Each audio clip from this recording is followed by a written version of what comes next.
Bon.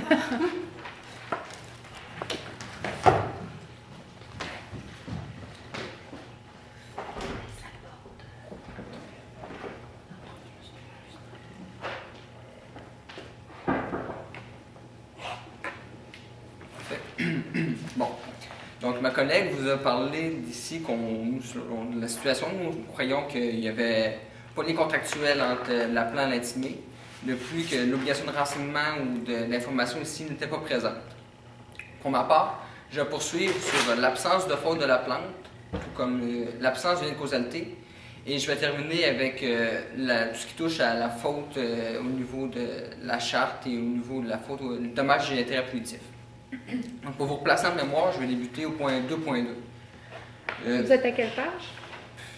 J'ai aucune idée.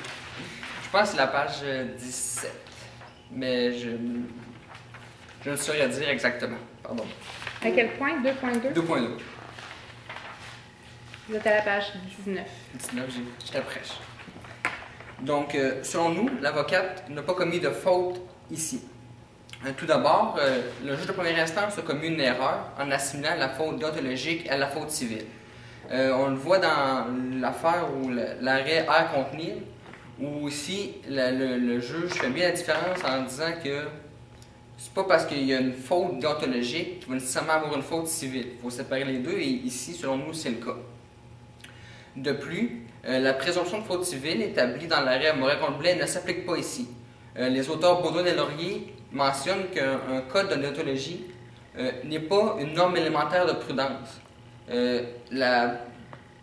La présomption s'applique seulement lorsqu'il y a une infraction à une norme élémentaire de prudence. Donc ici, on ne peut pas appliquer la faute civile au cas présent. En dernier recours, ce qui s'applique ici, c'est le critère de l'avocate de diligence dans les circonstances. Dans les circonstances, on va remettre ça un petit peu en circonstances, avec l'arrêt Ouellette contre Cloutier, où il s'est mentionné que, ici, c'est pas une affaire déontologique professionnelle, mais c'est autre chose, mais on dit qu'il faut se prémunir contre les dangers assez probables. Il faut se prémunir raisonnablement contre les dangers assez probables. Ici, je vais faire référence aussi au petit Robert qui mentionne que probable est plutôt vrai que faux. Donc, on doit être dans le 50% et plus qu'un événement se produise. 50% et plus, c'est mon estimation personnelle, mais probable, plutôt vrai que faux, 50% et plus qu'un événement se produise. Donc, ici, l'avocate devait se prémunir raisonnablement contre ce qui était assez probable, un danger assez probable. Je vais vous renvoyer ici aux événements. Ce qui est reproché ici, c'est pas en tant que tel les agissements de la plante, ce sont plutôt les agissements de Aymon. Le jugement de première instance fait référence au préjudice et au dommage subi par l'intimé par la transmission d'informations par Aymon que Aymon a fait. Donc, c'est ça ici le point principal, le dommage et préjudice causé. Donc, la plante devait se prémunir raisonnablement contre la future transmission d'informations par Aymon. Ici, c'est le point. Et selon nous, elle a agi raisonnablement dans ces circonstances-là. C'était pas raisonnable, on va aller un petit peu voir le lien de causalité ici. C'était pas assez probable, c'était pas plutôt vrai que faux que cela allait se produire. Ici, je vais vous donner une petite analogie pour éclairer mon propos. Dans le probable, dans le possible, cette année, le Canadien de Montréal, c'est possible qu'il gagne la Coupe Stanley, mais selon nous, de toute vraisemblance, c'est pas probable. Ici, où les parieurs au livre à Las Vegas, je ne vous dirais pas, il y a 50% plus 1 que le Canadien gagne la Coupe Stanley cette année. Ça peut se produire, on ne sait jamais, mais c'est pas probable. Donc ici, les événements que Aymon, la chaîne d'éléments qui sont enchaînés qui sont terminés par la diffamation d'Aymon, n'étaient pas assez probables, donc l'avocate, la plante ici, n'avait pas à se prémunir particulièrement contre cet événement-là.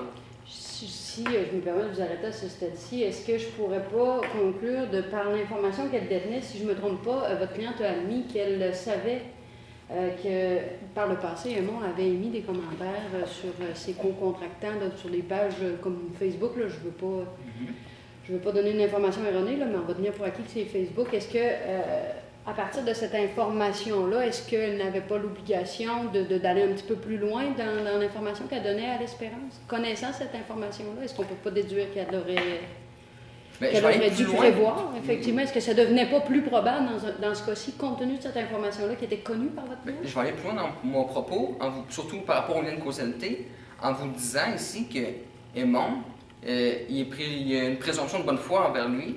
Et même si on sait qu'il y a une transmission d'informations, selon les faits, si je ne me trompe pas, la plante dit que c'était des informations professionnelles, même peut-être personnelles, entre les compagnies, mais elle n'a pas la teneur officielle des informations, donc on ne peut pas dire que Aimon avait des antécédents d'avoir utilisé des clauses, d'avoir diffamé les personnes sur Facebook, sur Internet, d'une manière quelconque.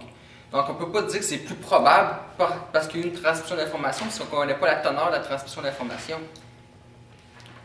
Donc ici, selon nous, avec le lien de causalité, la base ici, c'est que un lien de causalité, ça doit être un lien logique et intellectuel étroit entre ici la faute et le préjudice. Donc, comme je le disais ici, c'est peut-être, on parle ici des agissements de la plante, et le préjudice, c'est qu'il y a la transmission d'informations par Raymond. Donc ici, on doit avoir un lien logique et intellectuel étroit. C'est quand même assez fort comme lien. Puis, comme je le mentionnais, ici, il y a une présomption de bonne foi contre Raymond. Il n'y a pas d'antécédent de diffamation. Et avant de contracter avec l'intimé, Aimon ne connaissait pas l'orientation sexuelle de l'intimé. Il ne pouvait pas. Fait que même si la plante savait que Aimon était homophobe, comme c'est dit, si on ne sait pas que la personne avec qui on contracte, qu'on va rencontrer, est homosexuelle, on ne peut pas se dire, ben le gars est homophobe, on ne sait pas ce qu'il est homosexuel, on ne peut pas prévoir ça. Est-ce qu'il l'est, de fait? Ça ressort-tu du jugement? En tant que tel, non, ça ne ressort pas. C'est tellement pertinent comme question, mais j'ai pas l'impression d'avoir lu ça dans le jugement. En tant que tel, ça ne ressort pas, mais selon de ce que j'ai constaté dans le jugement, c'est l'impression qui ressort, mon impression personnelle. Mais ce n'est pas un fait que la preuve a révélé. Effectivement. Qu'est-ce qui est en preuve exactement? C'est la diffamation faite par Aimon sur l'orientation sexuelle, mais est-ce qu'on ne dit pas en tant que tel quelle est son orientation sexuelle mot pour mot? Mais qu'est-ce qu'on dit? C'est quoi les propos diffamants?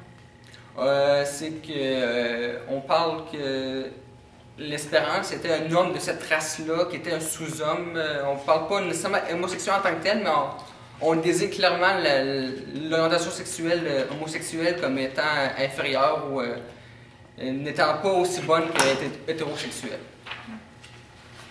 Vous alliez dire de quoi? Oui, si je reviens sur la faute, là, puis sur les obligations déontologiques, bon, puis même si M. Baudouin et Deslauriers considèrent que ça ne constitue pas des normes élémentaires de prudence, ce que prévoit le Code de déontologie, est-ce qu'on ne peut pas penser que c'est quand même des indices d'un comportement d'un professionnel prudent et diligent, comme vous l'avez énoncé, ce qui est prévu par le Code, et est-ce qu'on ne doit pas regarder le comportement de votre cliente à travers cette lunette-là, si vous me permettez l'expression, dans la recherche du comportement prudent et diligent qu'elle aurait dû avoir, là? Bien, comme je vous disais ici, les éléments ne portent pas à croire. Selon une certaine lumière, si on regarde ça, on pourrait dire peut-être, mais avant même de rencontrer l'intimé, elle ne pouvait pas avoir agi en tant que telle en sachant que Aimon, comme je l'ai dit, il y a une présomption de bonne foi, on n'a pas, à la preuve, il n'y a rien qui dit qu'il a diffamé autrement. Donc on ne peut pas se dire, cette fois-ci, toutes les choses vont mal aller. En cours de contrat, parce que les faits, la diffamation, c'est en cours de contrat, Aimon, son opinion a changé à propos de l'Espérance, je ne sais pas, il s'entendait moins bien. L'Espérance témoigne au fait qu'il y avait des reproches injustifiés à son endroit. Il y a eu quelques chicanes entre les deux à deux, trois moments. Par la suite, le contrat est résilié. Disons que la plante ne pouvait pas dire, ne pouvait pas prévoir ou agir en tant que tel. Votre cliente, là, c'est une professionnelle du droit. Elle est juriste. C'est un officier, hein, oui, de justice. Elle, dans le contrat qu'elle présente, compte tenu des circonstances particulières là, que la preuve révèle, qu'il y avait un inconfort de la part de M. L'Espérance, elle sait que le contrat qu'elle lui présente contient une clause de renonciation des droits. est-ce qu'elle n'aurait pas dû avoir un comportement? Est-ce qu'on ne peut pas exiger d'elle un niveau plus élevé, justement, de diligence? Je vais vous revenir avec votre question. Je vais peut-être la détourner un petit peu, si vous me permettez, ici. Pourvu que vous lui répondiez. Oui, je vais y venir. C'est que selon nous, ici, la clause, c'est peut-être pas une clause parfaite, mais selon nous, à prime abord, c'est une clause qui est licite. On s'entend, c'est une simple clause de transmission d'informations avec pas un sous-paragraphe, mais on se termine en disant empêcher les poursuites. Mais selon nous, selon toute vraisemblance, ce moyen-là, la termination de la clause, c'est pour empêcher toute poursuite querulante. Parce que transmission d'informations entre deux compagnies, même si la transmission de l'information est véridique, si la personne qui est concernée par cette information-là n'est pas d'accord, se voit sa réputation entachée, même si l'information est véridique, peut quand même décider de poursuivre la compagnie, même si c'est une poursuite querulante ou non fondée qui peut être rejetée rapidement, c'est des coûts puis c'est du temps qui sont engagés qui peuvent être évités avec l'exécution de ce type de clause-là. Donc, c'est-à-dire, maître, si je voudrais faire le paragraphe 8 du jugement où il reproduit la clause, là, à la fin, on dit l'entrepreneur renonce à évoquer sa vie privée, sa confidentialité, son honneur ou sa réputation à l'encontre d'une telle divulgation et renonce à tout recours contre le client. On ne parle pas juste au point de vue professionnel, là, hein? On parle de sa vie privée, son honneur, sa réputation. Est-ce que je réitère ma question parce que vous n'y avez pas répondu? Est-ce qu'on ne peut pas exiger un niveau plus élevé d'obligation à l'égard de votre cliente, eu égard au contrat qu'elle présentait à M. L'Espérance? sur la circonstance, nous, Est-ce qu'elle n'aurait pas dû porter à l'attention de M. L'Espérance cette clause-là, que cette clause-là était comprise dans le contrat qu'elle s'apprêtait à lui faire signer, compte tenu qu'elle savait que ça n'avait pas été discuté par ailleurs? Bien, peut-être que la plante n'a pas agi de manière parfaite, mais selon elle, comme on l'a vu dans ses propos, cette clause-là, elle l'a vue à plusieurs reprises. Je pensais que c'était une bonne clause. Je ne pensais pas que c'est une clause exceptionnelle en tant que telle. Donc, selon nous, elle ne croyait pas nécessaire à ce moment-là de le mentionner expressément. Donc, on ne peut pas demander à la plante de porter plus attention particulièrement à cette situation-là lorsqu'elle-même, elle ne croyait pas que la situation en nécessitait plus.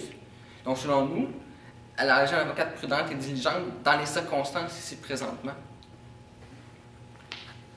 Vous pouvez continuer sur le lien de causalité, même. Bien, disons que pour le lien de causalité, globalement, j'ai assez rempli. Donc, selon nous, la suite d'événements était improbable. On ne pouvait pas prévoir, en tout cas, l'événement pour lequel on pouvait se prémunir, qui relie les agissements de la plante et la faute subie par le préjudice subi par l'intimé. Selon nous, ce n'est pas un lien logique et intellectuel étroit qui est entre les deux. Il y a peut-être des liens, on fait tout le temps des liens, mais logique et intellectuelle, selon nous ici, le lien de causalité n'est pas. Donc, je vais terminer assez rapidement avec ce qui est sur la charte, l'atteinte au droit de l'intimé. Donc, comme on le voit dans le journal de première instance, on ne peut pas renier que les droits de l'intimé n'ont pas été atteints, mais selon nous, c'est pas la plante qui a commis cette atteinte-là, c'est Aymon. Ici, le vrai coupable, c'est Aymon, c'est lui qu'on le voit avec les admissions faites en première instance. C'est le préjudice commis, la faute commise, c'est Aymon qui l'a fait. Donc, je pense qu'on s'entend. C'est évident pour tout le monde que c'est Aymon qui aurait diffamé le cas échéant. Maintenant, est-ce qu'il ne peut pas y avoir, par les ajustements de Mme Haddad, une participation à cette violation? Justement, ici, c'était une participation à la faute. Et ici, on demande une atteinte illicite intentionnelle. L'atteinte illicite, c'est une faute qui porte atteinte au droit, ça, on y a passé. Disons que c'est la partie intentionnelle ici. Avant même de rencontrer, je vais vous faire référence aux critères de la juge Laura Dubé dans Saint-Ferdinand. La plante devait connaître les conséquences immédiates et naturelles ou au moins extrêmement probables de ses agissements. Avec extrêmement probable, je vais faire référence au petit Robert, plutôt vrai que faux. Donc si on est peut-être on a une volonté, il faut que le résultat qui arrive soit escompté, soit voulu. Donc ici, avant même de rencontrer l'intimé, la plante devait avoir agi, avoir rédigé son contrat de manière à ce que le déroulement des choses allait se produire, que Aymon allait le diffamer. Quand il faut présumer la bonne foi de quelqu'un, qu'il n'y a pas d'antécédent, on ne peut pas dire que, avant même de rencontrer quelqu'un, on veut qu'il soit diffamé à un certain moment. Puis s'il n'y a pas de preuve de mauvaise foi envers la plante, on ne peut pas dire qu'elle voulait diffamer ou même participer à la diffamation. Ça serait trop demandé ici. Donc, selon nous, il n'y a pas d'atteinte illicite intentionnelle au droit. Parfait. Je vais conclure en disant, au niveau moins juridique, mais selon nous, la demande qui a été faite par les intimés, c'est pas une demande. Je vais vous faire référence au propos de l'auteur Claude Dallaire ici, c'est une demande de faux dommage d'intérêt. Je vais vous donner une autre analogie. Ici, l'intimé, c'est un naufragé qui se noie, puis tout ce qu'il voit, c'est une bouée de sauvetage, puis il s'y raccroche, puis il fait tout ce qu'il peut pour se raccrocher. La compagnie d'Internet a fermé. Ses dirigeants, dont Aymon, ont quitté le pays. Il ne peut plus poursuivre personne. La seule moyen de compenser, parce que oui, il y a un dommage, mais la seule méthode, la seule bouée de sauvetage qu'il a trouvée, c'était la plainte. Et selon nous, ce n'était pas justifié. Donc ici, on pense que la demande qui est faite détourne un petit peu l'objectif principal des dommages et intérêts punitifs, qui est de punir, de réprimer un comportement. Et selon nous, la plainte, son comportement, comme on le mentionnait, elle agit en cas prudente et diligente. Peut-être pas été le meilleur, mais elle agit au mieux de ce qu'elle croyait à ce moment-là. Et nous ne croyons pas que c'est passible d'une punition comme des dommages et intérêts punitifs, pour donner un exemple. Donc, selon nous, la plainte n'a pas commis de faute, il n'y a pas donné une cause de tort les éléments et n'a pas finalement apporté atteinte au droit de l'intimé en tant que tel. Donc, vous nous demandez d'accueillir l'appel, de rejeter le jugement de première instance et le tout avec départ. Merci.